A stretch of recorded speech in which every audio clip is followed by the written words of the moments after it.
They treated me like a joke, never respecting the success I built from the ground up. When I finally had enough and stopped supporting them, they begged and manipulated, using guilt to try to force me back. After everything, they had the audacity to betray me, forging my signature to drag me back into their mess. Unbelievable. My name is Trump, and my success has always been met with ridicule rather than respect. I'm not in tech or real estate like most people expect from someone with my fortune. No, I'm the king of toilet paper. Yes, you heard that right. While everyone else was scrambling for products during the pandemic, I was expanding my empire, producing everything from basic rolls to luxurious triple ply. Despite my wealth, my family treated me as a joke, especially my parents. They'd laugh and mock my business whenever it came up in conversation, always poking fun at the fact that I made millions off something as mundane as toilet paper. But that didn't stop me from helping them. Mortgage payments, remodels, debt relief, I covered it all. I thought that if I kept giving, they'd see me as more than a punchline. But I was wrong. I was just their personal ATM. It wasn't until my dad's 60th birthday that the final straw broke. Despite everything I had done for them, my father raised a glass at dinner, mocking me in front of everyone, saying, "Let's toast to my son, who thinks throwing money at us will make us respect him." It hit me then, I was done. The moment my father made that toast, I felt like the floor had been ripped from under me. "Let's toast to my son, who thinks that throwing money at us will make us respect him more," he said, raising his glass. The laughter that followed felt like daggers to my chest. My heart pounded, my ears buzzing with disbelief. Here I was, a successful businessman who had given everything to my family, and all they saw me as was a joke. I had paid for their house, their luxuries, their dinners, and their bills. I had bought my father a Rolex, a lifelong dream for him, and when I gave it to him, he wore it with a mocking smile. Yet, on his birthday, surrounded by friends and family, he chose to belittle me. "I'm just a joke," I muttered to myself, barely able to keep my composure.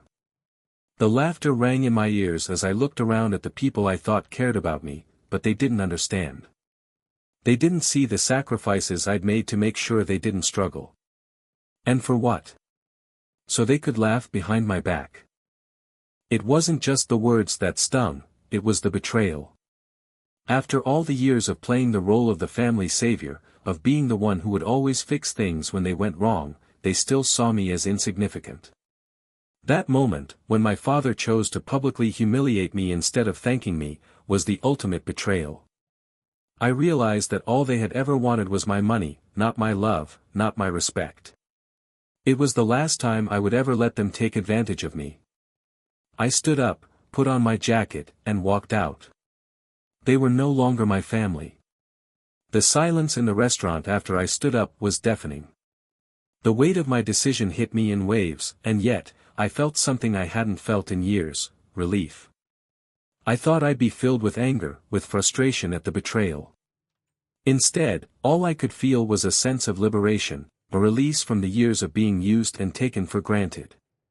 My father's mocking words echoed in my mind, but now, they were hollow.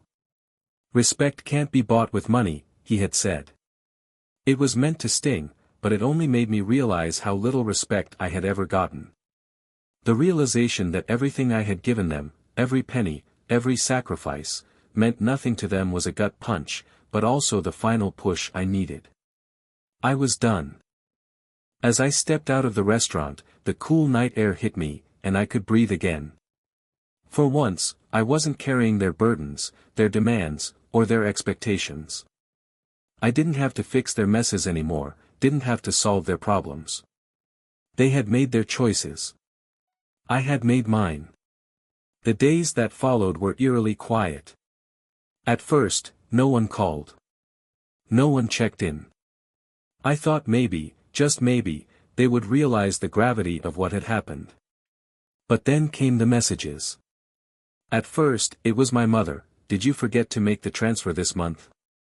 And it hit me, they thought I would always be there, ready to bail them out. But this time, I wasn't. I ignored them all. The guilt tripping started soon after. It wasn't just my mother, it was everyone. My brother, my relatives. They were all so quick to forget how they had treated me, and now, when the money dried up, they wanted to blame me. I wasn't their ATM anymore, and they couldn't handle it. But I wasn't going to fall for it. They would have to face the consequences of their actions on their own. I had finally freed myself from their toxic cycle. It wasn't until the first call came that I realized how deep this would go. My phone buzzed incessantly, the same number repeatedly. My mother's name flashed on the screen. I let it ring. I wasn't going to answer. But then came another message, "Alex, please, we need you." My fingers clenched into fists as I read it. "We're struggling, your father's sick, we can't manage without you." I felt my chest tighten with anger. The nerve. The hypocrisy. For years, I had been nothing but their financial safety net, their constant problem solver. And now, when I finally drew a line, they had the audacity to pull the family card on me. I shot back a text, biting back the fury. "I'm not your ATM, Mom. You've had all the chances to learn how to live without me. Figure it out." I tossed my phone aside, my hands shaking. The frustration was suffocating. How could they expect me to continue bailing them out when they never once acknowledged how they had taken me for granted? How they mocked my success because it came from something they deemed insignificant. A few days passed, and the floodgates opened. Texts from my mom, calls from Ryan. "You're not being fair, Alex. We're your parents. Come on, stop punishing us over a joke," Ryan pleaded. The nerve. The anger bubbled up again. It wasn't a joke. It was years of disrespect wrapped in a neat little package. And now they wanted me to fix everything. No. I wasn't going to play their game anymore. The final straw was the visit. They showed up at my office, desperate and angry, acting like I was the one who had wronged them. I could feel the blood boil in my veins. "I'm done," I said, cold and firm. "You had all the help you needed. Now you'll face the consequences." Their pleading was nothing but noise to me now. The silence after I walked away from them was deafening. For the first time in my life, I wasn't worrying about them. I wasn't trying to fix their problems, pay their bills, or find ways to justify their behavior. It felt liberating. But then came the guilt tripping. It started with my mom. A message. "Alex, we don't know how we'll get by without you. Please, we need you." I stared at it, fury bubbling inside me. I needed them to respect me, and they never did. They saw my success as a joke, something to laugh at and mock. When I made the decision to stop helping, I had expected the silent treatment, maybe a few angry words, but I never expected them to come crawling back so quickly. Then came the phone call from Ryan, acting like I was the villain. "You're turning your back on family, Alex. How can you live with that?" I could hear his frustration and disbelief, but it only made me more determined. How could I live with that? I snapped back. "By finally living my own life, Ryan. By not being your backup plan anymore." He was stunned into silence. For years, they had used me. They had used my money, my success, without ever once caring about the toll it took on me. Now they wanted to play the victim. But nothing hit as hard as the next phase, the emotional manipulation from Aunt Karen. "You can't leave them like this, Alex. They're your family." Family. That word had always been their weapon, their excuse. "You don't have to do this," Aunt Karen pleaded. But she didn't know the full story, didn't know how I had been treated like a cash machine, never good enough for their approval. I blocked her number. It wasn't about me being selfish, it was about finally putting myself first for once. They had no idea what was coming. It's funny how life works. After years of being the one to fix everything, to solve every problem they threw my way, I had finally done it. I had walked away. The first few weeks were quiet, and I almost thought they had finally accepted that I was done. But then the desperation started, subtle at first, a text here and there, a call or two. They thought I would cave, just like I always did. But this time, I didn't. And soon enough, their house of cards came crumbling down. 2 months later, I got a letter from the bank that made my blood run cold. At first, I thought it was a mistake. I had no debt. But when I opened it, the contents froze me. They had used my name to refinance their mortgage. They forged my signature in an attempt to drag me into their mess. My stomach churned, a mix of anger and betrayal flooding me. How dare they? I called my mother, fury boiling over. You really thought you could steal from me and get away with it? I asked, my voice cold. It was just a mistake, she whimpered. No, it wasn't. They had taken everything from me, drained me dry for years, and now they wanted to drag me into their financial ruin.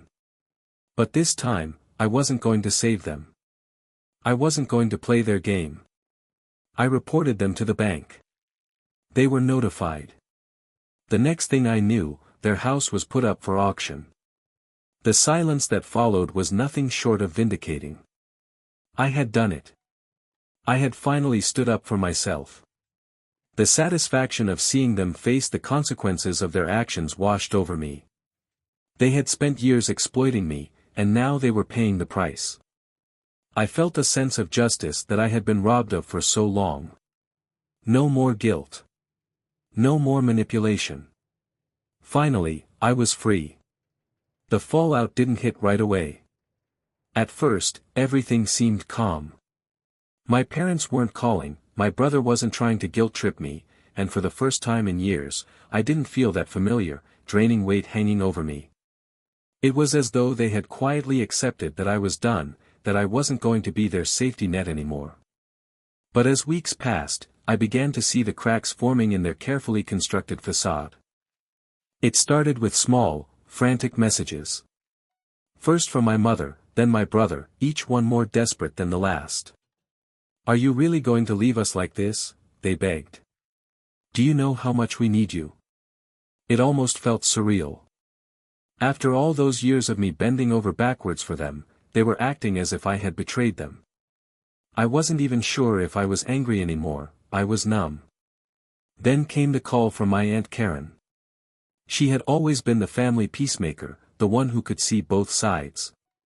She begged me to reconsider. They're your parents, Trump, she said, her voice laced with desperation. They're older, struggling. Don't do this. The guilt was thick, but it wasn't enough. What I realized in that moment was this: my parents had never learned how to stand on their own. They had never once been forced to feel the consequences of their actions, and now, they were desperate. But they weren't the victims here, they were the culprits. By the time they finally showed up at my office, I had already planned my next move. I had given them ample opportunity to figure things out, and now, they were facing the reality I had prepared them for.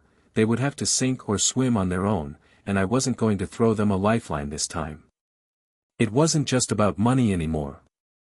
It was about finally holding them accountable for everything they had done to me. It was about finally standing my ground.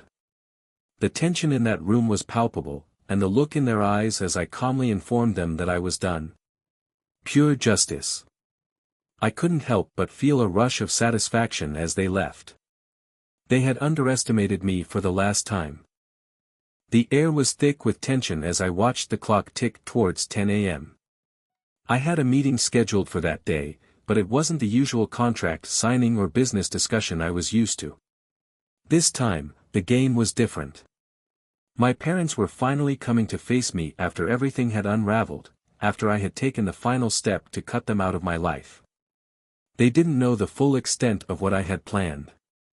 For weeks, I had been preparing, ensuring every piece was in place. I had contacted my lawyer, secured the paperwork, and made sure the evidence was undeniable. As their faces flashed in my mind, I could almost taste the bitterness that had been growing for years, the anger at how they had used me, belittled me, and treated me as their personal ATM. I had given them everything, but they never gave me the respect I deserved. The door to my office opened. My father walked in first, his gait filled with pride and arrogance. He expected to dominate the conversation, to make me bend to their will as they always had. But I wasn't the same son who had allowed them to manipulate him. This was a new version of me, and the look on my father's face said it all when he saw the documents spread out on my desk. "You think you can control me now?" My father spat, trying to regain some semblance of power. I leaned back in my chair, my calm demeanor only making him more furious. My mother stood at the doorway, her eyes wide with confusion. They weren't prepared for this, and they didn't realize the gravity of their situation. "I've been controlling this situation for a long time," I said, coldly. "But you won't have control anymore." And just as the door slammed shut behind them, I felt the rush of justice surge through me. The final hammer had come down, and for the first time, I wasn't afraid of what they might do next. Because this time, I had won. The silence in my office was suffocating as I stared at the letter in my hands, my heart pounding in my chest. My parents had done the unthinkable. After all the years of financial dependence on me, they had tried to pull one last desperate move to manipulate me into paying for their mistakes. The letter was from the bank, notifying me of the mortgage refinancing they'd attempted to secure using my name. My signature had been forged. I could feel the anger simmering beneath my skin, but this time, it wasn't just about betrayal. It was the ultimate violation, using my name, my trust, to try to put me in their debt. All their manipulation, their years of leeching off me, had finally reached its peak. And now, they were trying to drag me down even further. The audacity, the sheer nerve of it, made my blood boil. I dialed my mother's number, my hands shaking with fury. When she answered, her voice was shaky, almost pleading. "Alex, please don't do this," she said, trying to make it sound like she had no choice. But I wasn't fooled. "You thought I'd forgive this, didn't you? You thought I would just keep fixing your messes because that's what I always did. But I'm done." The silence that followed felt like a weight crushing me. Her pleas, her desperate cries for help, they meant nothing now. They had crossed a line I couldn't ignore. I was done being their scapegoat. They had underestimated me, thinking they could continue to use me, to manipulate me. But now, the tables were turned. I wasn't just angry. I was vindicated. This time, I wasn't the one on the hook. I was in control. With one final decision, I sent everything to the bank, provided the evidence, and walked away. The look on their faces when they realized their game had ended would be the last memory I had of them, and it felt sweet, even if bittersweet. I had always been the one to put others first. For years, I carried the weight of my family's financial troubles on my shoulders, paying off their debts, fixing their problems, and making sure they never had to face the consequences of their actions. But when I walked away, something inside me clicked. It was like a floodgate had opened, and for the first time in my life, I could breathe.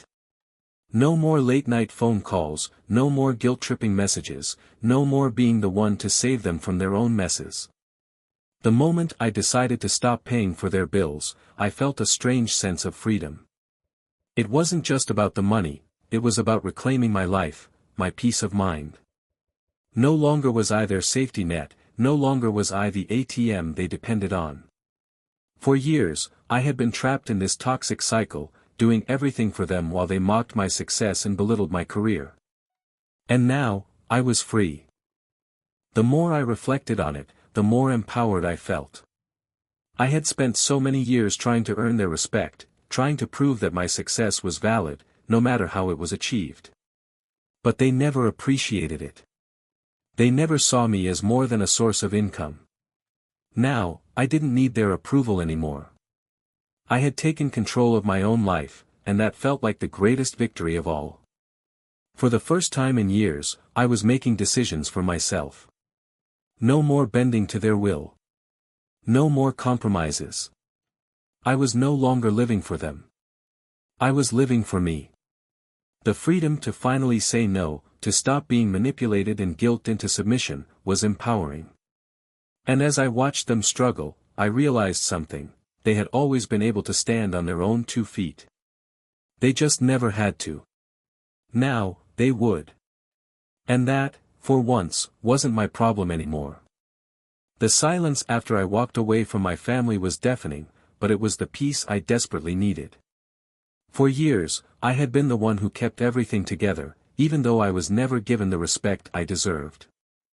I paid for their luxuries, their bills, their mistakes, all while enduring their snide remarks about my career. When I stopped, they didn't know what to do with themselves. I wasn't the reliable ATM anymore, I was just a son who had had enough. The first few days were quiet. No phone calls, no messages. It was like they hadn't even noticed. But then it came, the first text from my mother, casual at first, like everything was fine. "Did you forget to make the transfer this month?" It stung, but I didn't respond. Soon, they began to escalate. The guilt trips, the manipulative calls, the emotional blackmail. They thought I'd cave, like I always did. But this time, I didn't. It was exhausting, watching them try to guilt me into submission. The phone calls came from all sides: relatives, family, friends, and even old acquaintances. "You're really going to leave them in this situation?" They wanted me to fix everything again, to be the hero they never appreciated. But as I blocked more numbers and ignored more pleas, something inside me strengthened. I wasn't the person they had conditioned me to be. I wasn't the one who would always pick up the pieces. They pushed me to my breaking point, and now, for the first time in years, I was the one in control. They had to learn, even if it meant facing consequences they never saw coming. I wasn't backing down. This was about self-respect, about taking back my life from the people who had tried to drain me dry. And for once, I felt a quiet triumph in my heart, knowing I wasn't their fool anymore. As the days stretched on, I felt a growing sense of relief, one I hadn't allowed myself to feel in years.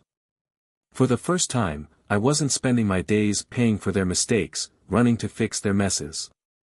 It was liberating, even though the pressure from my family intensified with each passing day.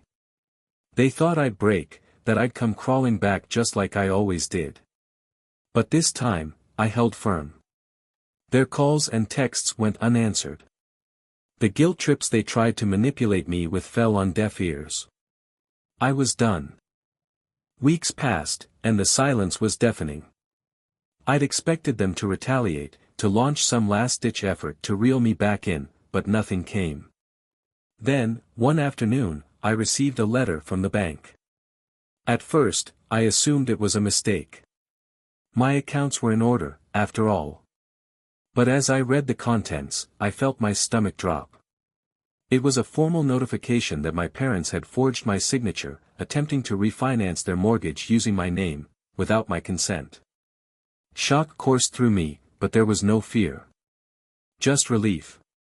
Finally, they had crossed a line that couldn't be ignored. I immediately contacted my lawyer, and the wheels were set into motion.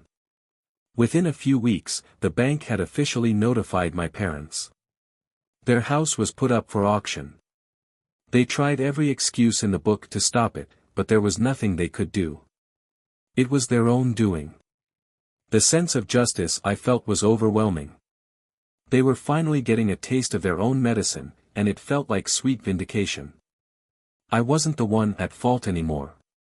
They had tried to manipulate me for years, using their power over me like a weapon. But now, they were the ones feeling the sting of their actions. As I continued to watch everything unfold, a calmness settled over me.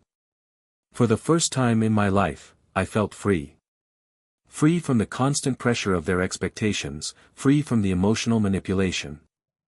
I wasn't carrying their burdens anymore. My life was my own, and no one was going to use me as their safety net again. It wasn't just the financial freedom I had gained, but emotional liberation as well. When I saw their house go into foreclosure, I felt nothing but relief. And that, more than anything, was the triumph I had been waiting for. Finally, I was free.